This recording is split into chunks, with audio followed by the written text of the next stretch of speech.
አመፀኛው ተውጌታህን ፍራ ሲሉት ሁሉን ንቆ የማይገባ መስሎት ከጠባም መንጠቆ ጀነት ለማን ሊሆን እኛ ካልኖርንበት አላህ ንብረት የለው እንስሳ ያስርበት ዞር በል ከፊቴ ተውኝ ልዝናናበት እያለ ሲቀልድ ከዚች ዓለም ሳለ ጓደኛ ሳይመርጥ የትም እየዋለ ተው ዝሙት አትስራ ብታርፍ ይሻልሃል አላህ በቁርአን አጥብቆ ከልክሏል ብለው ሲያነሱበት እንደ ምክር ቢጤ እሱም ነበረና የሰፈር ወጠጤ ተውኝ ባካችሁ እንዲህ ያለ ምክር አይገባም በውስጤ በህይወት እያለሁ ካላፈቀርኩኝ እንዴት አለኝ ልበል የወንዶች ወኔ ከዚህ እስክጠፋ እስኪደርስ ምቀኔ አፈር እስኪጫነኝ እስከማርፍ በጎኔ ራሴን ባስደስት አይሆንም ኩነኔ አሁንም አልሰማም አሻፈረኝ አለ አመፀኛው ወጣት በአላህ መገዛቱን ወደ ኋላው ጣለ ኸምርም ተጠጣ ሆነ ቸፐርቸሳ አተላና አምቡላ በልቡ ያገሳ ደግሞ ስለምንድነው ኸምር የማልጠጣው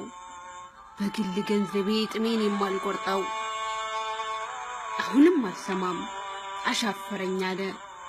አመፀኛው ወጣት በአላህ መገዛቱን ወደ ኋላው ጣለ ጓደኞቹ ከቤቱ እየሄዱ በተራ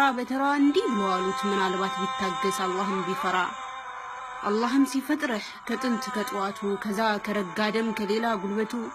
ስለዚህ ወዳጄ ብታርፍ ይሻላል አላህን ፍራ አሁንም አልሰማም አሻፈረኝ አለ አመፀኛው ወጣት በአላህ መገዛቱን ወደ ኋላው ጣለ ነገር ግን አንድ ቀን የመሄጃው እለቱ ሰዓቱ ታወቀ ከተፍ አላዝራኤል ሰዓቱን ጠብቆ አውጣው ሩሁን ከስጋው መንጥቆ ምን ይበጀው ይሆን መንገድ የገባው ሰው ስንቅ ያላዘጋጀ ሲሄድ የሚቀምሰው በቃ ተከተተ ሁሉም ነገር ቀረ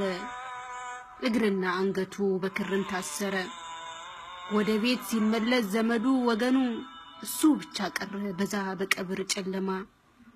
ዝርግት ተብሎተኛ ዳግመኛ ላይ ሰማ ስለዚህ ወዳጄ እንዲህ ያለ ድል እንዲህ ያለ ጣጣ ለኛም እንዳይገጥመን አላህን እንፍራ ከችግር እንድንወጣ